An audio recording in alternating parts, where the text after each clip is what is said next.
eu lembro, eu não tenho agora lembrado na minha memória, todos os cultos onde for, os assuntos e os temas de todas as pregações até aqui. Mas eu lembro que no mês de setembro, no culto que a irmã Tembisa, o primeiro culto inglês que foi feito aqui na igreja, ela falou sobre a importância de termos em Cristo o fundamento básico. Ela fez aqui um ato profético em oração, onde que sobre nós, filhos de Deus, servos de Deus que estamos na igreja, a igreja tem que estar estruturada, e nós precisamos estar estruturados em Jesus Cristo. Aí, no culto de Santa Ceia, nosso pastor trouxe mensagem pautada na mesma palavra, mas ele teve ali um diferencial na sua explicação, mas ele lembrou a mesma coisa, que nós temos que, independente dos problemas, considerar que é Deus, que é Jesus Cristo, o pilar da nossa vida, a nossa oração, a nossa comunhão, e que isso é fundamental, certo?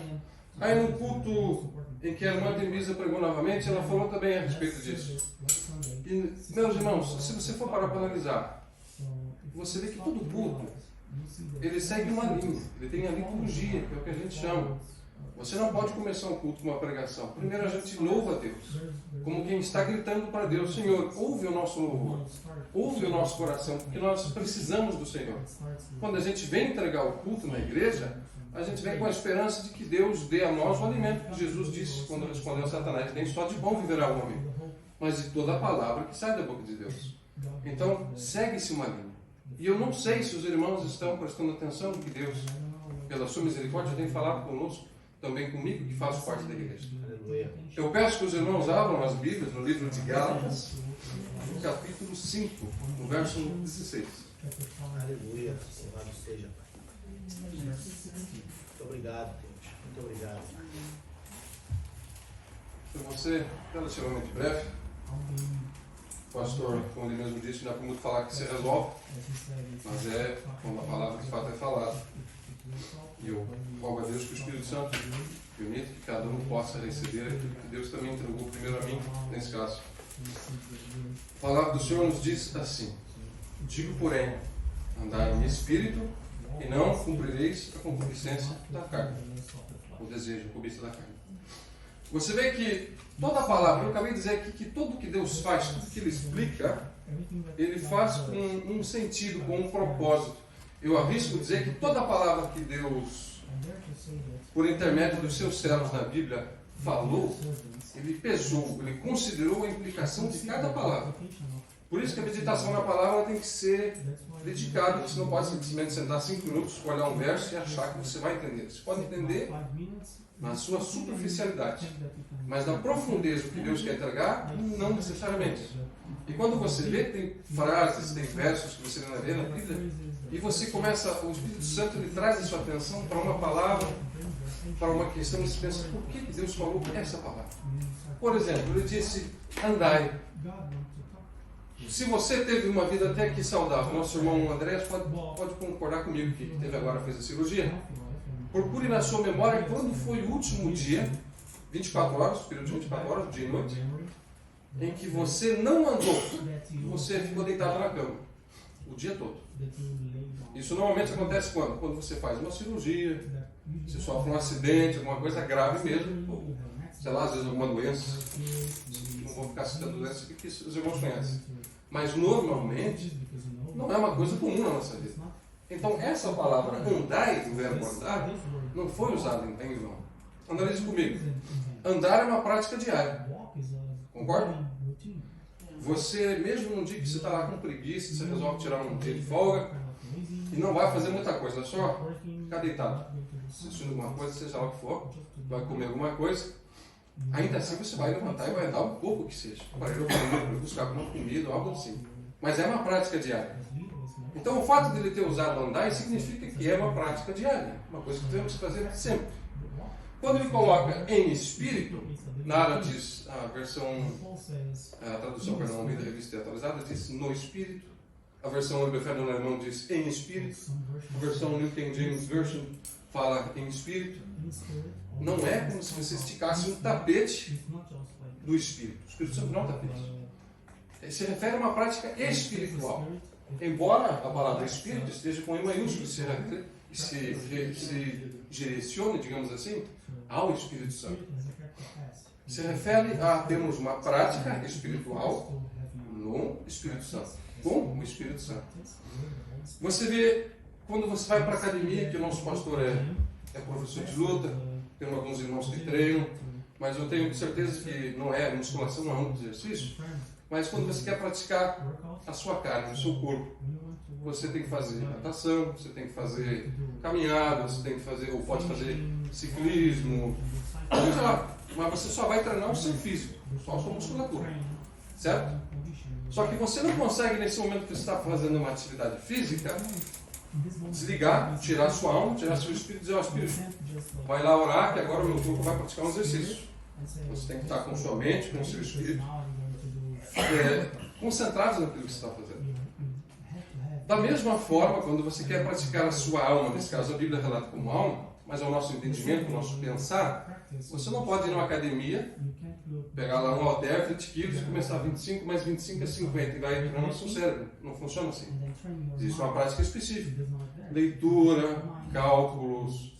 No Brasil tem as revistas da Coquetel, diretas, palavras cruzadas, essas coisas elas estimulam o nosso desenvolvimento cerebral. É uma prática específica. Na prática espiritual, nós também temos uma prática específica. E ela se resume a uma apenas. Não uma apenas, mas a um sentido apenas. A oração, a leitura da palavra, a jejum. E você vê que você não pode chegar na sua casa e dizer para você o seu corpo: eu vou sentar, vou assistir. O espírito vai lá, se ajoelha e ora a Deus. Fale com o Senhor que eu vou assistir televisão. Depois tu volta e me diz o que tu falou. Não. Requer que você coloque a sua carne no seu corpo naquela posição. Você precisa estar no momento de oração, se possível em joelho, para humilhar a sua carne, para se colocar diante de Deus em posição de humildade, porque você reconhece que você é pó e eu sou pó. E nós carecemos de Deus. Então, nesse momento, você tem que estar com o seu corpo, com o seu pensamento, a sua alma e com o seu espírito ligados a Deus, para conseguir entregar, receber, ter um contato, uma comunhão com o Senhor. Certo? Uma prática espiritual. Quando ele fala isso, ele nos sugere que nós temos que ter esse tipo de prática diariamente. Não basta ser um dia na semana. Não basta. Normalmente, a única coisa que pode de verdade parar uma pessoa de ir, por exemplo, na academia, ou de fazer ciclismo, é o que a gente me citou aqui rapidamente. Um acidente. Eu não vou concentrar no mérito de uma pessoa que diz assim: eu não quero mais treinar. Aí a pessoa escolheu não treinar, seja lá o que for. Mas quando você é forçado por um acidente ou algo assim, você não tem escolha. Uma doença faz a mesma coisa. Assim como existe, a Bíblia, eu vou deixar bem claro aqui, que na Bíblia, o que eu vou citar não está como doença. Certo? Então eu vou apenas parafrasear para facilitar o entendimento. Veja bem, se você está treinando, e aí você resolve lá, você tem uma meta você tem um objetivo a ganhar no seu treino, e acontece que você pega uma doença, uma gripe, por exemplo. Você fica com o corpo ruim, você fica indisposto. Se você for treinar, é pior para você. Da mesma forma, quando você está com dor de cabeça, gripado, se for para você estudar, também é a mesma coisa. Isso já não é empecilho para você não orar. Você consegue orar gripado e se ajoelhar. Você consegue estar com doença na cama, ainda que você não consiga se mexer, você consegue orar. Porque você não precisa necessariamente se ajoelhar, se não é a situação. Você não lhe pode na situação. Mas você vê que isso não é empecilho. Mas no nosso lado espiritual, e aí é o que eu digo, a Bíblia não coloca que você está com uma doença, mas em via de comparação, também existe uma coisa que é capaz de bloquear o nosso espiritual, que é capaz de fazer parar a nossa prática espiritual em direção a Deus. Eu coloquei como uma doença, mas não é, mas é só uma via de comparação. Ela é tão poderosa, ela é tão singular na sua ação e na sua implicação, e diria talvez até contágio, que todo mundo que nasce tem. É o pecado. Ele diz aqui: andai em espírito e não cumprireis a cobiça, a concupiscência da carne. O desejo da nossa carne tende para o maligno, porque fomos corrompidos pelo pecado. Certo? É a explicação que a gente escuta sempre.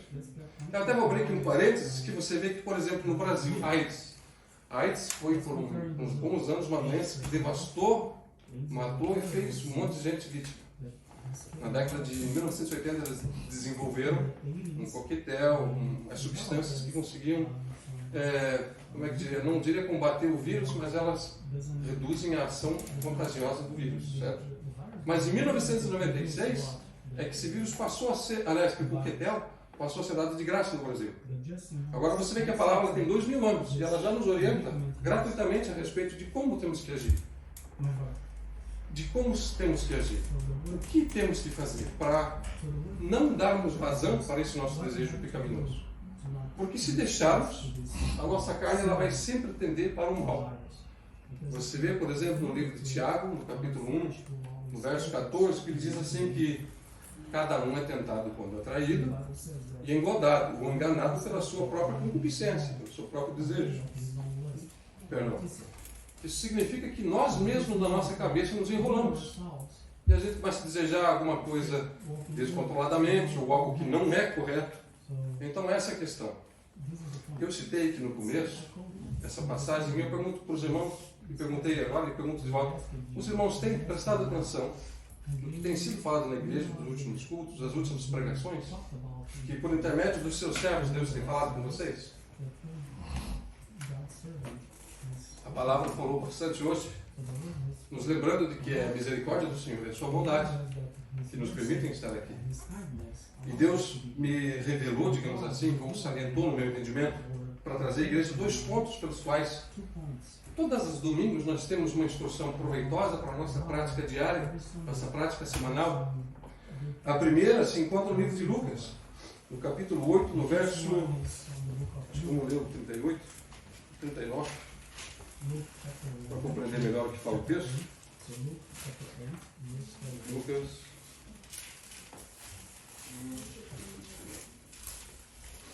É a passagem que fala do endemoniado gadareno. Algumas traduções, em outras, se não me engano, no livro de Mateus, fala de Gergeseno. Nessa passagem, Jesus estava passando pela cidade e tinha um cidadão que já estava possuído por uma legião, muitos demônios. E quando Jesus passou lá, Jesus expulsou o demônio. E pelo que aconteceu com aquele cidadão, ele ficou tão impactado com a libertação que Jesus levou a ele naquele momento, que ele implorou a Deus para ele poder seguir Jesus. Ele queria seguir Jesus. É o verso 38 que ele diz, e aquele homem, de quem haviam saído os demônios, rogou-lhe que o deixasse estar com ele. Mas Jesus o despediu, dizendo, torna para a tua casa e conta quão grandes coisas te fez Deus. E ele foi pregando por toda a cidade quão grandes coisas Jesus lhe tinha feito. Vocês, irmãos, semana passada nosso irmão Marvin veio e contou parte do testemunho dele. Eu tenho certeza que se todos aqui se levantássemos todo domingo para contar o testemunho, todos aqui compartilhariam o que Deus já nos fez. Ainda que falemos aqui o que está em Gálatas 5,16, é sempre alertada a questão do pecado. E Deus sempre vai alertar até o fim dos dias. Nosso irmão trouxe aqui que ele orou e eu não vou descartar a presença da igreja, a necessidade de uma igreja, em nome de Jesus, não entendo mal. Mas ele orou a Deus. Ele não sabia o nome, ele procurou, orou, pediu para que Deus se revelasse à família dele. E tem havido um mover de Deus na vida. Ele está aqui na igreja, congregando conosco. Então, qual é a primeira razão, Lucas 8,39, pela qual Deus nos instrui, e nos instrui, e nos instrui, e sempre nos instrui? Para que pelo teu testemunho as pessoas vejam o que Deus fez de bom por você. Como que você vai falar que Deus é bom se você anda em pecado? Como que você vai falar que Deus é bom se você não anda em espírito, se você não tem uma prática espiritual, se você não é testemunha de Jesus? O que é testemunha? É uma pessoa que é chamada para depor diante de um juiz, porque ela viu, ela é testemunha, ela viu, ela ouviu um ato criminoso. E na presença do juiz ela tem que dizer, foi isso que aconteceu, fulano fez isso, fulano falou aquilo e tal. Ela vivenciou aquele momento. Se você é testemunho de Jesus, Jesus morreu 2000 anos, ressuscitou 2000 anos. Ele não está fisicamente andando entre nós, mas espiritualmente eu creio que sim, em nome de Jesus, glória a Deus. Mas como você é testemunho de Jesus? Se ele já ressuscitou e ascendeu aos céus? Pelo teu testemunho, pela sua história, para que quando esse povo nos olhe, nos ouça, no modo como falamos, no modo como agimos, no modo como olhamos, no modo que nós procuramos ter prudência, segundo a palavra do Senhor, eles vejam que em nós habita um espírito diferente. Não um demônio caído, um anjo caído que se tornou um demônio. mas o Espírito Santo do Senhor. Nós somos o templo do Espírito Santo e temos que levar com seriedade a presença do próprio Espírito Santo, do próprio Deus em nós. Então, a primeira razão fundamental para que todo domingo Deus tenha tido misericórdia de todos, inclusive eu, para nos falar, nos orientar na escola dominical, nas pregações, nas mensagens que são trazidas durante o culto, é porque Deus te ama tanto, mas Ele quer que você mude. E você não pode sair da porta para fora hoje e continuar fazendo as mesmas coisas. O mundo está cada vez pior, mas isso não é hoje. Ele já era ruim desde antes de Jesus chegar. O fato de termos Jesus nos deveria ser a luz para a nossa própria vida. Como seremos luz no mundo se Jesus não é a nossa luz? Ele é a luz. Então, em nome de Jesus, preste atenção, leve, receba com amor tudo que Deus lhe tem dado, não especificamente o que eu falo, porque eu não sou Jesus. Eu recebi um alimento, mastiguei em casa e trago para os irmãos. Da mesma forma, vocês têm que fazer isso. Mastigar o que Deus lhes dá e se alimentar, porque é só da palavra que sai da boca de Deus que vocês de fato terão vida, e vida em abundância, uma vida eterna. Então, o primeiro fato é que seremos nós, então, capazes de sermos testemunhas diante. Quando as pessoas perguntarem qual é o motivo da tua alegria, você pode dizer assim: eu creio em um Deus. Ah, mas esse Deus é assassino, esse Deus é não sei o quê. Eu creio em um Deus que deu o seu filho por mim. E eu sei hoje com confiança de que Deus é comigo. Então, essa sua alegria, essa paz, lhe será pedida. Mas se você não tem coragem para enfrentar os problemas, se você não tem coragem para se permanecer na presença do Senhor, o que você vai dizer? Não estrague o nome de Jesus. Não que isso seja possível, mas vidas podem se perder por um testemunho mal falado. E uma segunda razão, e última, eu encerro considerando o tempo,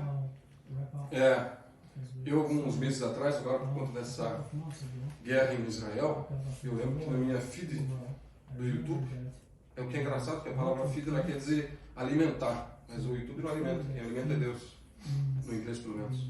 Eu vi na feed de notícias que começou a aparecer lá que guerra em Israel, vão construir o terceiro templo, já selecionaram os bezerros vermelhos e não sei o que. Eu pensei: Jesus, rapaz, eu vou morrer e vou acabar ficando na terra. E se eu ficar na terra? Medo? Não quero ficar na terra, não. E aí eu fiquei pensando naquilo, acho que passei uma semana assim, pilhado, não conseguia ler a Bíblia. Pensei: meu Jesus, se os judeus que cresceram com aquele costume, com aquela cultura, estão falando que o Messias está chegando, eu que entrei esses dias na igreja, que recebi o batismo, que sou filho do Senhor lavado no sangue, que seria eu com 2, 3, 5 anos de crente, comparado com gente que está lá o tempo inteiro. Aí eu lembro que eu coloquei em oração diante do Senhor e falei: Senhor, rapaz, Senhor meu Deus, eu estou com medo, porque o fim está próximo. O que eu faço? O que eu falo? Como é que eu tenho que proceder? Se o Senhor está para chegar. E aí o Senhor falou comigo quando eu abri em 1 Tessalonicenses, no capítulo 4, no verso 16 e 17 e 18. Onde ele diz o seguinte: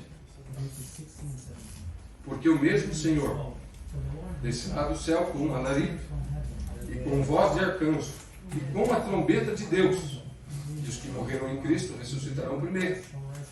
Depois nós, os que ficarmos vivos, seremos arrebatados juntamente com eles nas nuvens, a encontrar o Senhor nos ares, e assim estaremos sempre com o Senhor. Portanto, consolai-vos uns aos outros com estas palavras. As pessoas têm se esquecido pelo que estamos na igreja, e muitos não têm pregado. Eu não falo de nós, eu falo no geral. Aqui ainda temos falado, mas eu venho para lembrar mais uma vez: Jesus vem, e Ele não tarda em vir. Eu não posso dizer para os irmãos: Ele vai chegar sexta-feira, 17h30. A palavra nos fala que daquele dia e hora só Deus o Pai sabe.